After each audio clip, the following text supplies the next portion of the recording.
இயேசுவை நம்புகிறவர்கள் இயேசுவினால் உண்டான ஆவியை உடையவர்கள். இதனோடு இருக்கிறேன், நீ நல்லவர், இதை மாற்ற வல்லமையுள்ளவர் என்று சொல்லி அவரை அறிக்கை செய்து அவருடைய ஆவியினால் நிரப்பப்பட்டிருக்கிறோம் என்பதை வெளிப்படுத்தி வாழ்வோம்.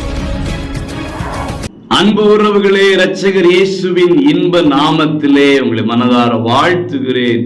ஏசப்பா உங்களை ஆசீர்வதிப்பாராக.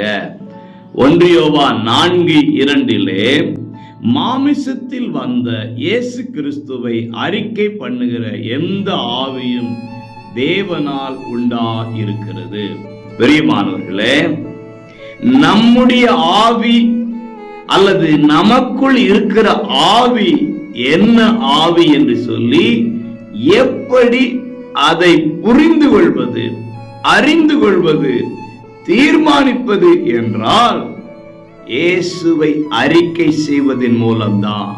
இயேசுவை அறிக்கை செய்கிறவர்கள், இயேசுவை நம்புகிறவர்கள் இயேசுவினால் உண்டான ஆவியை உடையவர்கள்.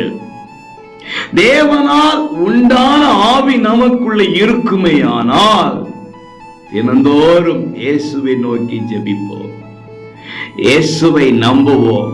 நம்பிக்கை பெருகிக்கிட்டே இருக்கும், ஜெபம் பெருகிக்கிட்டே இருக்கும், ஸ்தோத்திரம் வாயிலிருந்து புறப்பட்டுக்கிட்டே இருக்கும். தேவனால் உண்டாயிருப்போமையானால் இவைகளை செய்வோம்.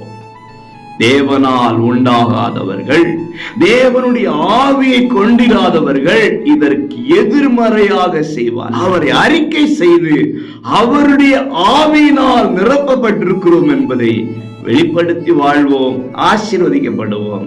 God bless you.